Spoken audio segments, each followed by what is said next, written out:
Passions running high on Capitol Hill. Anti-Israel protesters disrupting Secretary of State Antony Blinken's testimony during a Senate hearing. Meanwhile, we are awaiting a State Department briefing for an update on how it plans to rescue Americans held inside Gaza. The U.S. has so far leaned on Qatar to be the main mediator in negotiating with Hamas. But what other steps could the U.S. be taking to bring Americans home? Let's bring in Adam Boehler. He helped negotiate the Abraham Accords and negotiated with the Taliban on behalf of the Trump administration. Adam, good to have you with us. You know this region. You know the players involved. If you were in a position to be helping out, what would you suggest the U.S., even Israel, do to win the release of these hostages?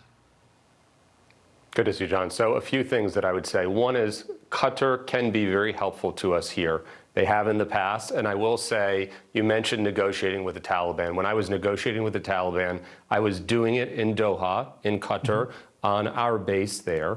And so there are certain people, and Qataris are like them, and I think of them a little bit trying to play the role of Switzerland in the Middle East. And so Qatar has a very important role here, and I believe the U.S. is and should use them as a go-between between some people that are very unsavory from a hostage perspective.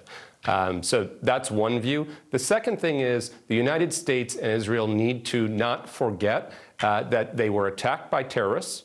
The United States continues to be attacked by terrorists, by proxies of Iran, and that they need to stand strong. And Israel needs to do what it set out to do, which is eliminate Hamas from the Gaza Strip. There have been calls from President Biden, from his closest advisors, for a pause in the ground operation by Israel in order to try to win the release of some hostages. Netanyahu dismissed that yesterday and, in fact, said he thought that bringing pressure to bear on Hamas militarily might actually help in the hostage situation. Listen to what he said. Hamas will not do it unless they're under pressure. They simply will not do it. They only do it under pressure. This creates pressure. But we're committed to getting all the hostages back home. We think that this method stands a chance. What do you think about that assessment?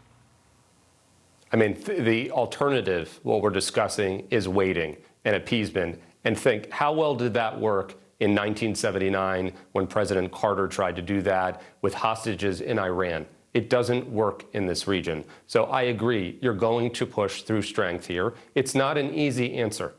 Sometimes the best answers are not easy, but in this particular case, you've got to push forward with the mission from Hamas. You still keep communication channels open. They will be open. The Qataris will ensure that, but you can't appease. It's not going to work in this region. Oh, okay, so then here's the big question. The reason you would negotiate, if you were Hamas, a hostage release would be to save your hide. But Benjamin Netanyahu says he's going to destroy Hamas, which I think you could take to mean he wants to kill everybody in the senior leadership of Hamas. So what incentive does Hamas have to negotiate? There's many degrees of destroying Hamas.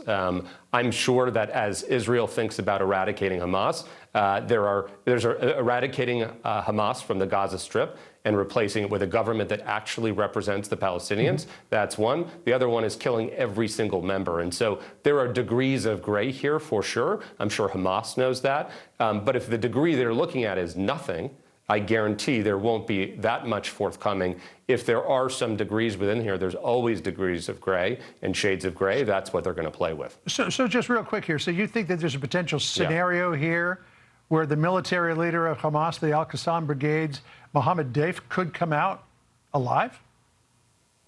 I think there's a scenario here where Hamas leaves the Gaza Strip, another force comes in that is international, and where there are shifts if hostages are released. I'm sure that's a possibility. All right. We'll see how it goes. Adam, always great to get your take on these things. You know so much about it. Really appreciate it. Thank you, John.